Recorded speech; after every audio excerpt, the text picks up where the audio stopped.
Ann Perez. I'm the marketing and events coordinator here at the Indianapolis Propylaeum. I'd like to welcome everyone and thank you so much for joining us this evening for our program, Swing States, an Evening of Jazz and Voting Rights. A little bit about the Indianapolis Propylaeum. I know we had a lot of people sign up today that might not know about us, so thank you so much for joining us tonight. The Indianapolis Propylaeum is a nonprofit organization dedicated to women's leadership, arts and culture, and historic preservation. A lot of our programs include the Women's Enrichment Series, our May Wright Sewell Leadership Award, as well as programming that highlights Indiana authors, musical performances from folk music as part of our Carriage House concert series, to chamber concerts featuring principals from the ISO and theatrical productions in both the Mansion and the Carriage House, to our jazz program this evening. So thank you again all for joining us, and feel free to utilize the chat feature. So first off, I would like to introduce Regina Carter. Regina is a renowned violin legend. She cannot be defined by one genre of music and enjoys performing in many styles, including jazz, R&B, Latin, classical blues, country, pop, African, and so on. A recipient of the MacArthur Genius Award and a Doris Duke Artist Award, Regina has been widely hailed for her mastery of her instrument and her drive to expand its possibilities. In 2018, she was named Artistic Director of the New Jersey Performing Arts All-Female Jazz Residency, and in December of that year, she was nominated for a Grammy for Best Improvised Solo for Some of That Sunshine, the title track on vocalist Karen Allison's album.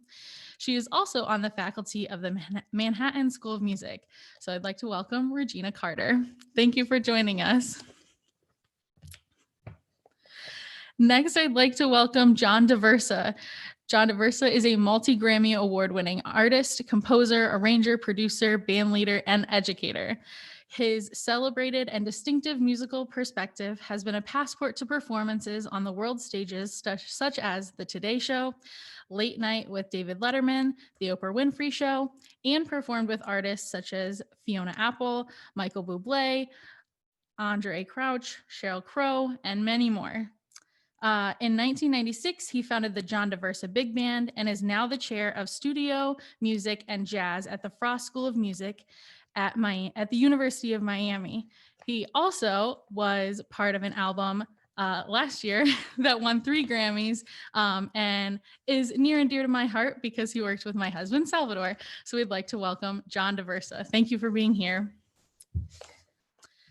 All right. Lastly, we might have seen in the advertisements for this that we were supposed to be joined by a third person, Kabir Sehgal. Unfortunately, he is in Atlanta right now without power because of the hurricane. So if we can all share good thoughts and vibes towards Atlanta and the coast where they are experiencing such terrible winds and rain from that hurricane. All right, so I think we can go ahead and get started with John and Regina. Again, thank you so much for being here. It is such an honor to be in this virtual presence with both of you. So thank you so much for being here.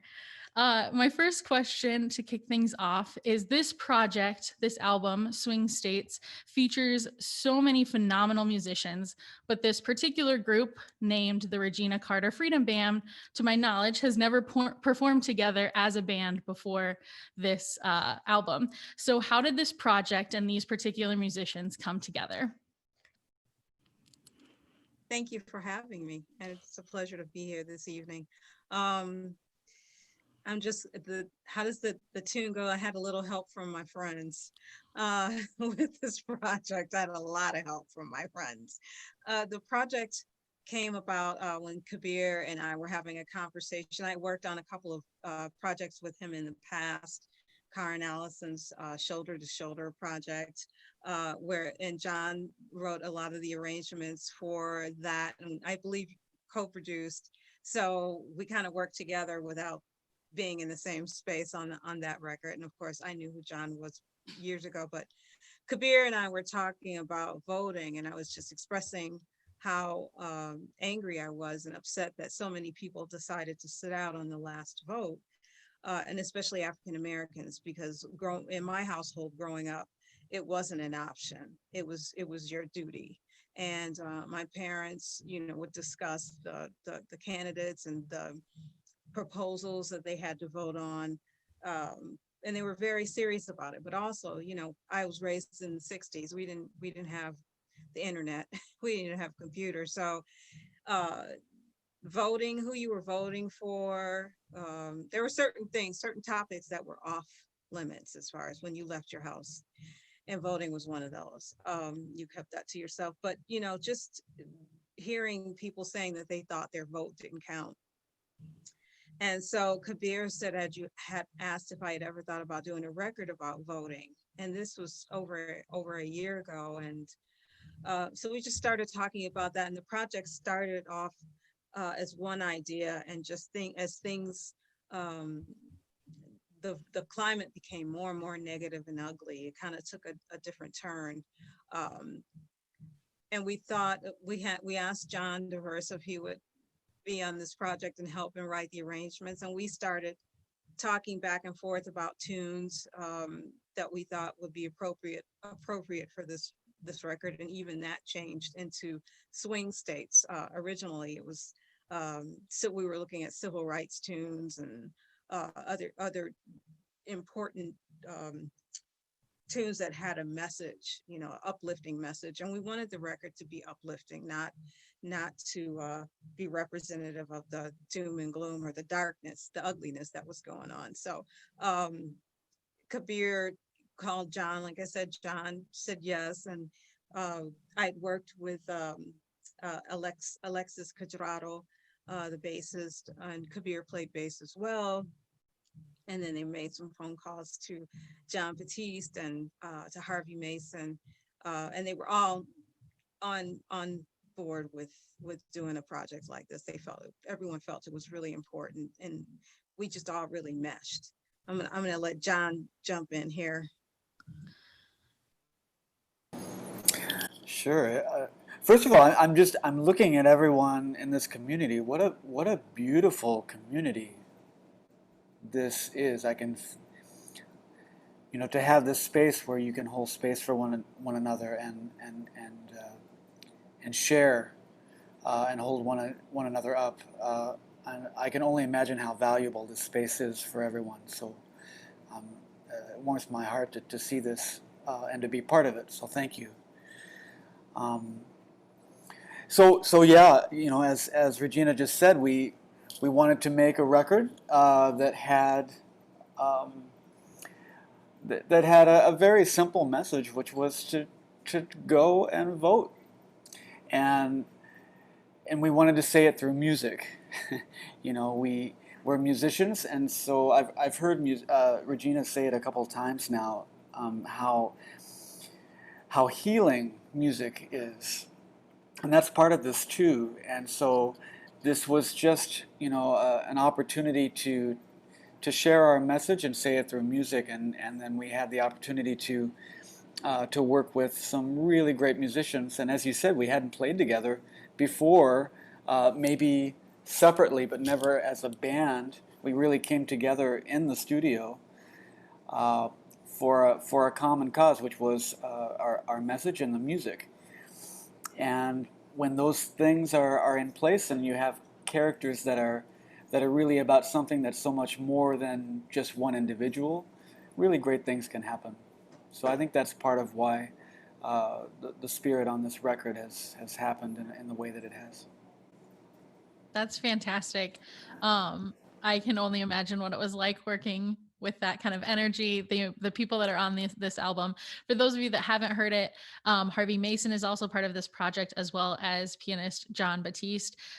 Just some all-around all-star people coming together for a great album and a great cause. So my next question is, aside for the obviously perfect opportunity for a title, Swing States, why have this be a jazz album as opposed to some other genre of music? Well, we're jazz musicians. And so yeah, so that's our, well, I'll speak for myself. We all play all kinds of different music, but our mother language is jazz. And although all the tunes aren't jazz tunes, in fact, I don't know if any of them are, if I'm thinking off the top of my head, but John wrote some incredible arrangements on those tunes. And in going through, most of the tunes are state songs from swing states. But one of my favorite tunes on the album is considered Michigan state song, although uh, when I listened to what the Michigan State song was originally, it sounded like "Oh Christmas Tree," and I thought, I don't want to record that. People will think, why she recorded a Christmas tune? But you know, in the '60s during the Civil Rights Movement, Martha Reeves and the Vandellas, their tune "Dancing in the Streets" became a civil rights anthem. And so we thought that that would be appropriate to use for this record. And you know, as John said, we didn't want it to be a dark record. We wanted to uplift people and give people a sense of hope, and to try and encourage people through music to go and vote, and to know that their vote and their thoughts do matter. And hopefully through music. At this point, we're just like, however anyone can get that message out. So and it was the spirit in the studio was really beautiful and uplifting. The arrangements were uplifting, and it was nice. It was beautiful for me also to hear everyone speak about their state, or what voting meant to them as well. Awesome. John, anything to add to that?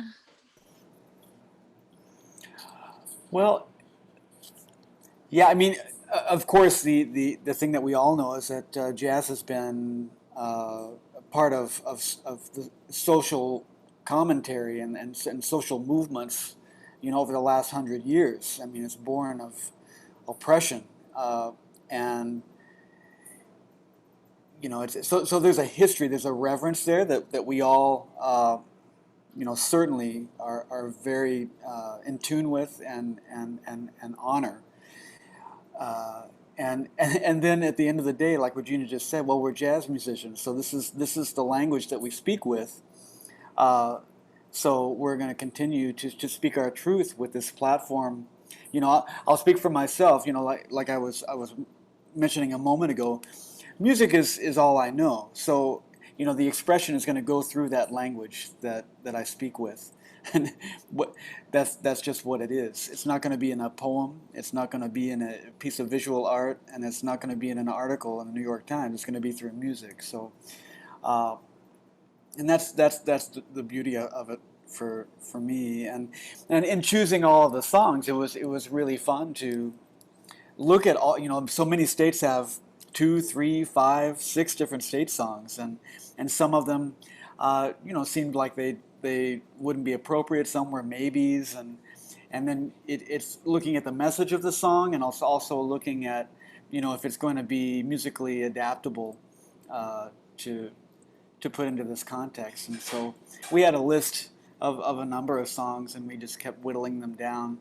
And we actually came to this concept of swing states not too far before the sessions were going to happen. So, you know, it was just make decisions and go, and you know, and really trust the musicians to bring life to it in the moment. Yeah, Awesome. we had to, I'm sorry, we really had to trust each other. And I have to say kudos to John, because how, I don't know, I think it was a week maybe, or 2 weeks before the session, that he had to write all the arrangements. And so, and because we kept changing things and ideas just kept flowing. And so basically we saw the arrangements in the studio when we first met each other. And it just, you know, there's a lot to say about really trusting each other and being there and listening to each other, and just getting out of your own way for something to happen like that, and only in 2 days. And for me, I mean, it was just such an honor to get to make music with these musicians. I mean, this is a separate part of it. It's to actually make a record with Regina and collaborate in this way. I mean, pinch me. And and Harvey Mason, who I've been a fan of Harvey Mason since I've played music, and my he and my dad's was a studio Los Angeles trumpet player, and so he and Harvey played together in the studios 30, 40 years ago. And for me to get to play on a session with him and write music for him, and it's just such a tremendous honor to get to make music with these beautiful human beings that play with no ego. Again, we were all there to be part of something that was bigger than any individual, and that's what you can feel on the record, I think. Absolutely. Getting into some specifics, you guys were talking about arrangements. And one thing that stood out to me was how you were able to take these songs and not just say, okay, let's make a jazz version of whatever or another cover kind of arrangement of these songs, but really create something original. I think a great example of this is Dancing in the Streets, which historically has been very upbeat, and yours is a lot more slow and reserved. And then contrast that with Georgia on My Mind, which is typically slower and melodic and bluesy. And thinking of like the Ray Charles version or the Annie Lennox version, that's kind of what comes to mind. But yours is really upbeat and bright, and I love it. So I don't know anything about composition or arrangement, but I think it's really refreshing to hear these two pieces in particular performed so differently. So now, if you don't mind, I'd like to play Georgia on My Mind for everyone to hear, because I think it's a really great representation of the album and what John was able to do with the arrangement and how Regina pulls it off so beautifully.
I mean, come on. That's so cool. So, yeah, that's one of my favorite pieces off the album. In case anyone was wondering, I just think that it's a really, really cool arrangement. Like I said, I know nothing about composition or arranging, but that is a really, really cool arrangement of it. I know that you've already spoken a little bit about it, but is there anything that you want to add about how you decided what songs were selected or what states were represented? Anything that didn't make the cut that you were really hoping? Anything like that? The first thing I guess I want to say is that you don't have to understand composition or anything. When you like it, if you like the tune, then we were successful. That's the whole thing, Absolutely. Well, you it's know. great. Great So job. thank you. Yeah, and John's arrangements were really fun to play because it was nothing was what you thought it was going to be, um, which was a lot of fun. Kept us on our toes. But just I'm not even. It was coming down to the wire when we had to choose the tunes. Um, so I don't think did anything get left off that you remember, John? I don't think. No, I mean, I think the reality is that if we had more time, we probably would have thought of, oh, we could do this one, we could do this one, but it was really, we have to do this one, we've got to do this one, and then we came to having enough material where we've got to go record it. So, uh, something like that. I mean, I remember having a list of possibilities, and we would have, two or three done, and then you look at the next strongest one that seemed like it had uh, the most possibilities musically, and also, the statement, what it meant and who it represented. One of the things that we talked about with this record too was, the Swanee River is on there because I'm uh, living in Florida now, and we did Dancing in the Street because of Michigan for Regina, and Georgia. Kabir is from Atlanta, and You Are My Sunshine, Louisiana for John Baptiste. So we wanted everyone represented there from these different states. Awesome. One thing that for those of you watching who haven't listened to the full album, absolutely go listen to it. But one of my favorite parts about the album is when you cut in with these vocal tracks of you guys kind of telling your story, telling some kind of voting story. One of my favorite lines is from John Batiste's kind of vocal track, and that it's not about the red states or the blue states, but the swing states, and that there are 50 of them. Being from Indiana, and a lot of the people on today are from Indiana. Indiana's not typically a swing state, but I think that that's the reason why the sentiment is so important, is that your vote counts absolutely no matter what. So is there something that each of you would like to share about the importance of voting, or maybe some words of wisdom to get everyone, quote unquote, jazzed about voting? Uh, for me, being an African American woman, you think about women. It wasn't that long ago that women had the right to vote, but even uh, African Americans didn't have that right. And my parents would have us sit and watch the marches with Dr. King, and to see how people were killed. They had dogs sicked on them. They had hoses sicked. I see people that look like me and that look like my parents and my grandparents. So for me, that's why I vote. And that was the important thing. It's like and my mother especially always instilled in me. She was a teacher, that if you don't, if you give away a right, if you don't appreciate and hold on to that, it can be taken away from you. And that's just seeing what people have gone through. It was not an option. So when I hear that people say that they don't vote, especially African Americans, I get really upset, because I say, well, you might not like either candidate, but the fact is that you can go vote. There were so many people that couldn't vote. There was the test that was getting given, that you had to complete as an African American a certain amount of time, which there's always so many obstacles put in our way. So I can't handle that when someone says, I'm not going to vote. That's just not an option. There it is. Yeah. There it is. There's so many layers to taking responsibility for your life, uh, and there's those more immediate circles that surround you, where you have to take ownership of your own life, and also the community that you live in, and we have the ability to create the the community that we envision, that we want to live in, and it is absolutely, uh, what I just said. It's something that we can create for ourselves, and it's a responsibility for the individual and for our community. So we want everyone to take ownership. I want to just I want to do that for myself, and even we created the suffragist record with Karen Allison, and Regina was part of that, and studying the history uh, of the that ugly uh, lead up to 100 years ago, to the 19th Amendment, and and it led to just white women getting the right to vote 100 years ago, and we had to wait till the middle 60s before anybody else could vote. Just wrapping my head around that, and my family, my grandparents parents came over from Italy. They came through Ellis Island, and for them, the honor, the privilege to become American citizens, uh, it was something they had it on their wall, the plaque. My grandparents had their American citizenship plaque up on the wall, all four of them. It was something they were so uh, proud of creating their own world. Just to go back to the beginning of the statement, that they created this so they could be a part of this collectively.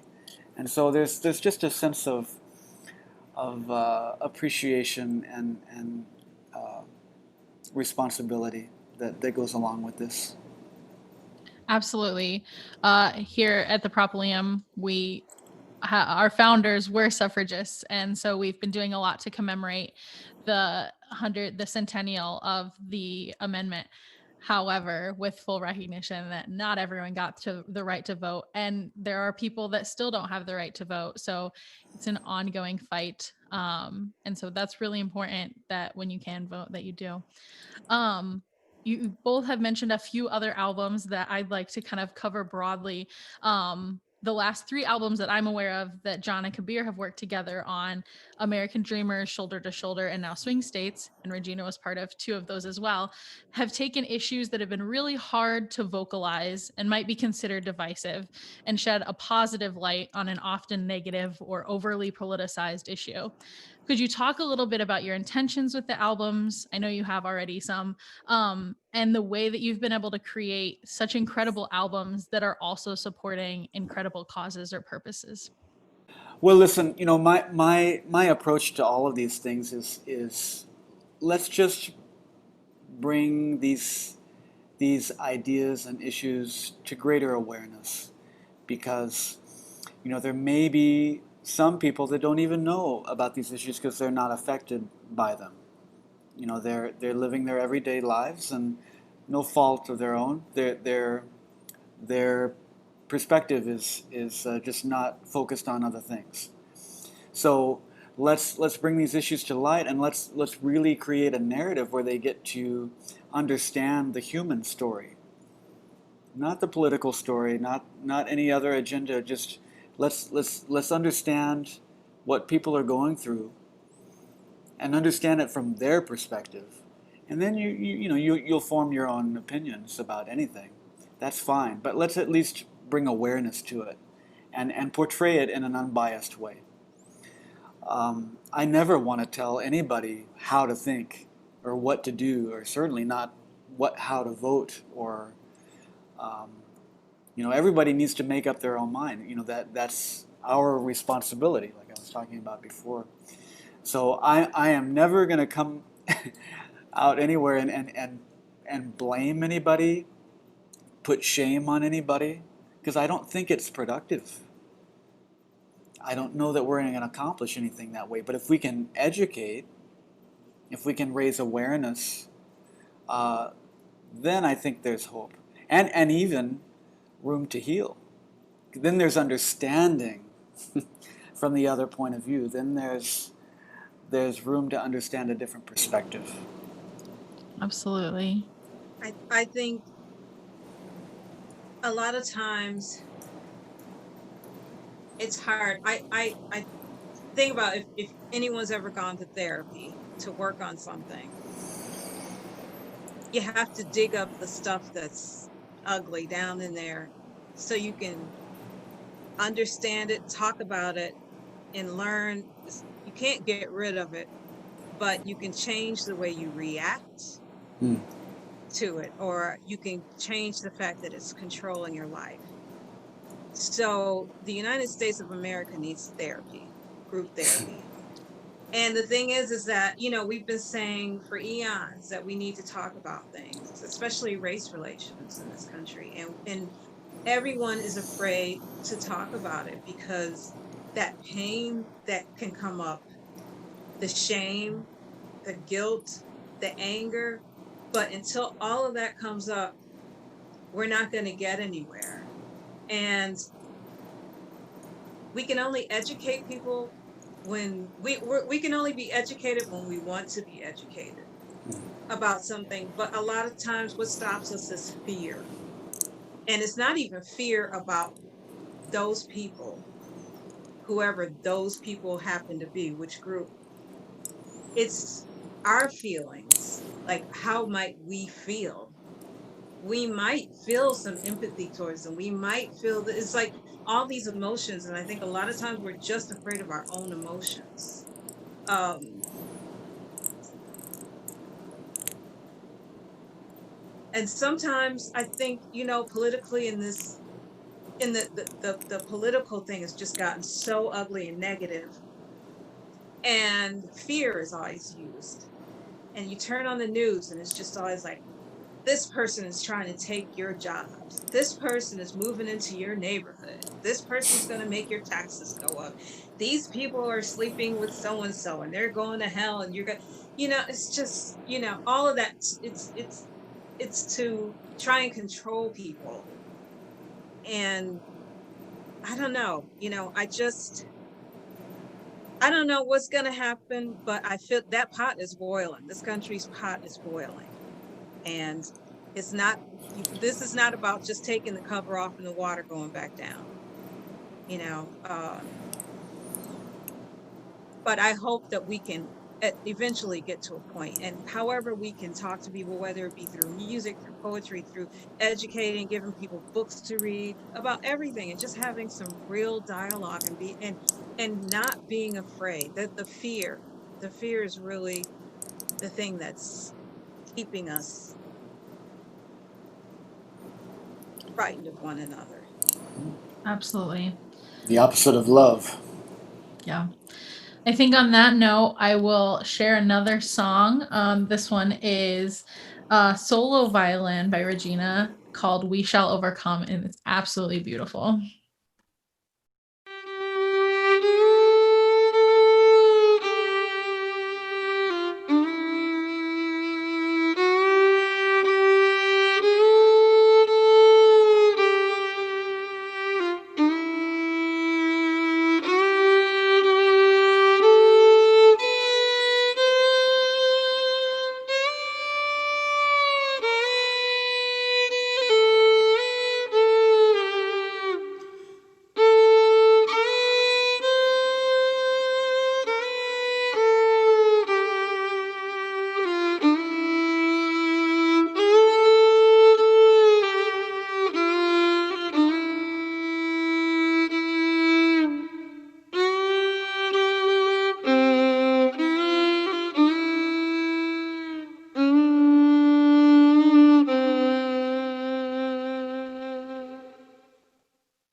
absolutely beautiful, Regina. I really like that song too.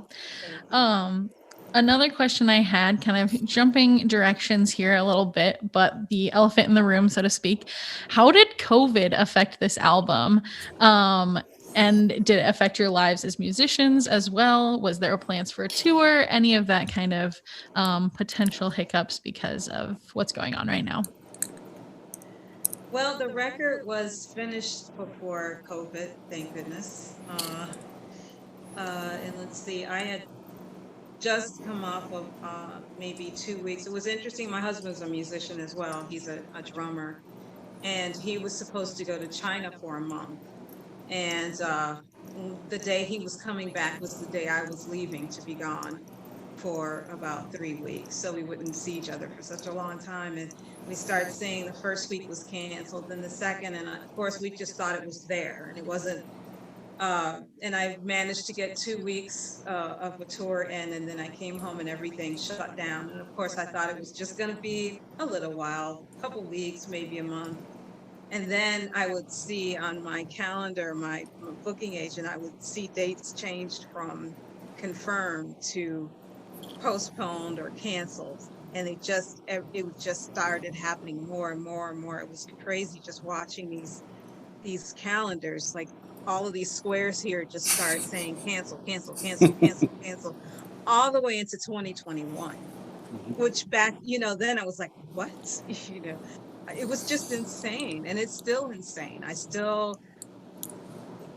still trying to say, okay, maybe in February, it looks like we're going to have this gig, but who knows with everything is, the fires are starting to rise up again.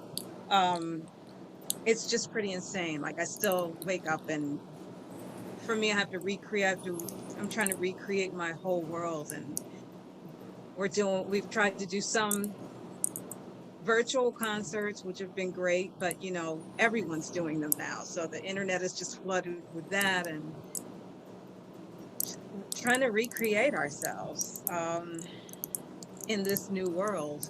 But the thing about COVID and being shut down and shut in the house, everyone was forced inside and forced to look at the news, and to have in our face for the first time, no one could say, oh, I didn't see that, or not pay attention because they were at work. But it was just in our faces for the first time. And I think that was crucial. I always say that I try to look at the positive, even though it's really ugly, everything is, but we're having a chance to really look at ourselves. And we can change that. And I feel like this was an important time for it to happen before our election, so we can really do some soul searching and figure out what is it that we all need to do, because everyone has to take responsibility to make this earth we live on a better place. And it sounds like such a cliche, but it's true. It takes everyone. You know what this period, this experience that we're all going through collectively feels like to me is this huge, unavoidable fire. And it's just this vortex that all of humanity must go through.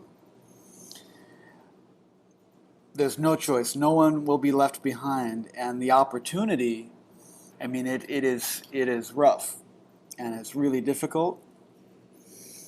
And everybody has different issues, that it brings up. But everybody's got them. And we all have to go through this fire. But the opportunity is that fire is going to burn off everything that no longer serves. Different things in your life, ideas, beliefs, all of it. Whatever does not serve us anymore, it's going to burn off. And that's what's going to be on the other side. And I see that as a great opportunity. And it's not going to be a comfortable experience to go through. But that's when we take the poison and turn it into medicine. That's the hope, anyway. When I have to say, when I recorded that version of We Shall Overcome. And I thought about my mom who's Mm. not with us any longer, but when I was young and she'd have me watch certain historical documentaries, or she'd teach us about things. And I used to, or she'd tell me what she went through growing up in the 20s in Detroit, and her mother. And I used to always say, as a young person growing up, even as an adult sometimes, oh, thank God, I'm glad I didn't grow up during that time. That was horrible. I don't know how I would have reacted. And I swear we just got yanked back into that. And I thought about her and just Mm. how she would feel if she was still here seeing this all over again. And it really, it makes me sad, incredibly sad, but we can't stay in the sadness. Like, we all have to fight. We all have to fight to make our world better. And that's what John's talking about, going through that fire. No one has the option to sit this one out. Regina, I'm so glad you said that about We Shall Overcome, because when it was playing, I'm just curious if you think about it this way. Because when you played it, you can, it's just one note at a time, right? It's just this melody. It's just this melody. And it's simple. Singable, Yeah. simple melody.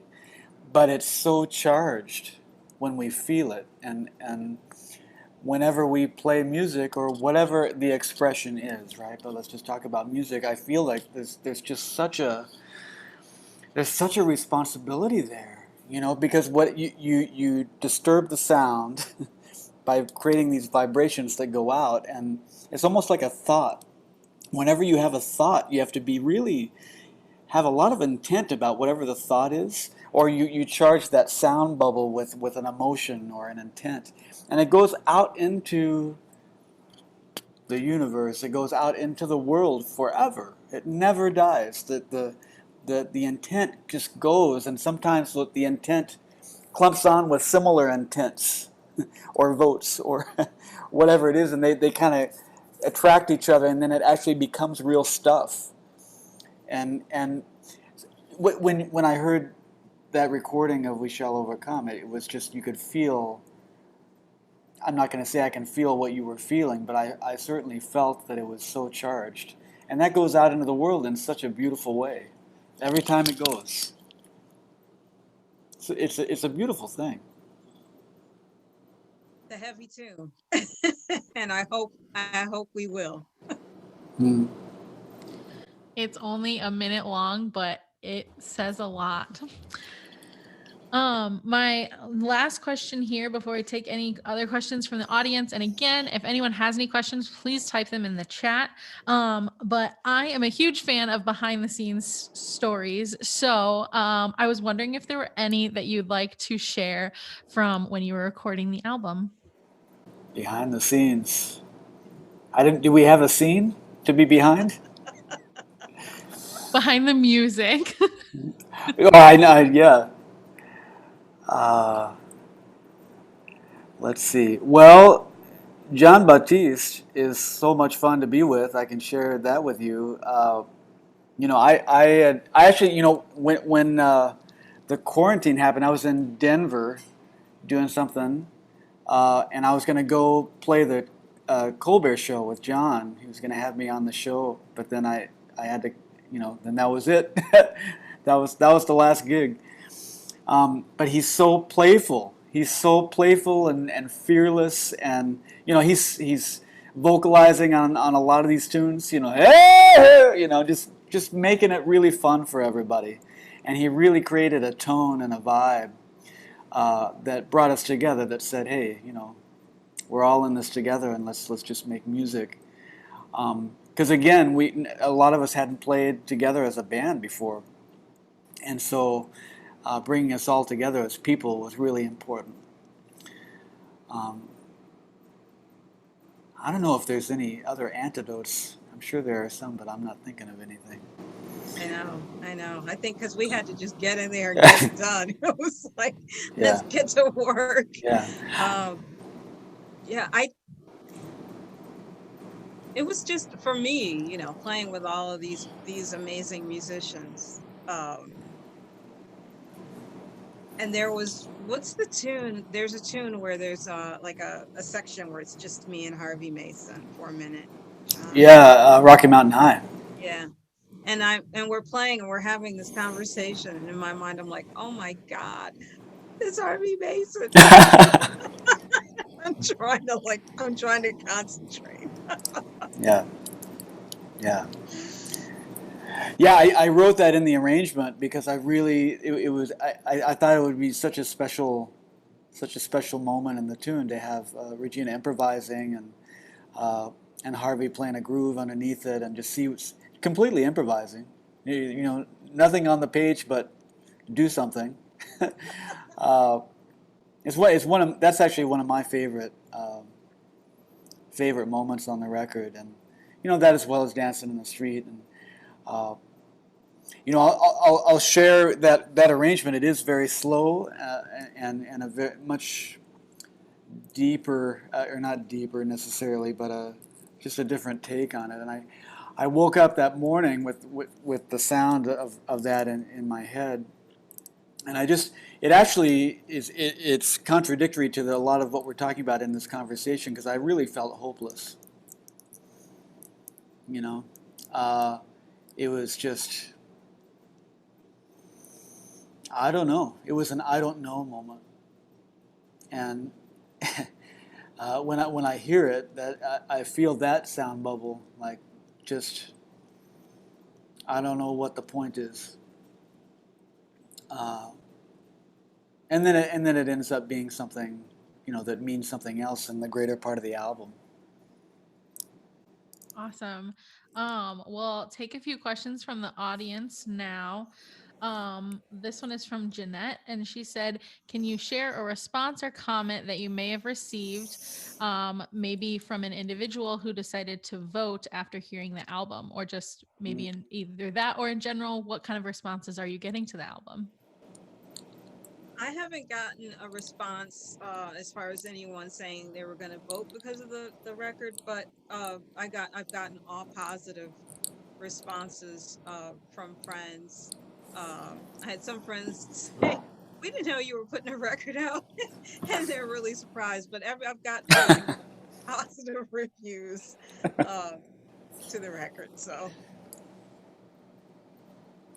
With our message, the reality is we're probably preaching to the choir a lot, uh, and you just hope that it goes just a bit beyond the expected circle. Um, Regina, a lot of the comments that I get are musically based. They really love the spirit of the record and all the players and everything. So I mean that brings a certain amount of joy as well. But you Awesome. never know. I mean, as I'm sure Regina could share, a million stories about how it'll be 15 years later, and you'll get a random email or communication from someone and say, someone will share with you how some performance or a piece of music that you played on has impacted their life in some really special, deep way. And, you have no idea. And it kind of goes back to that sound bubble idea. You just never know how it goes out there, and there's so much responsibility that I feel right now uh, in anything that I create for it to have a real clear intent. So you never know how it's reaching people, and you just have to trust that you're doing the right thing and doing what you feel is important at any given moment. Fantastic. Well, on that note, I think that we are getting close to an hour, so I think we'll go ahead and wrap up. I want to give a huge thank you to John and Regina It was so cool to hear all of this background information about the album, about everything that went into it. And it is a fantastic album. I'm going to speak for everyone else on the call that's muted right now. It's a wonderful album. And if you haven't heard it, please go listen to it. There is a link in the chat, a couple different places of how you can listen to it, how you can purchase it. And of course, the message remains, go vote, even if you're already planning on it. We'll preach to the choir all day long. Thank you all so much for tuning in, and please have a safe trip back from your couch to your wherever else you're headed tonight, hopefully staying in. And thank you again, John and Regina. It was wonderful. Thank you so much. Thanks for having us. Thanks everyone for joining us. Yes, thank you so much.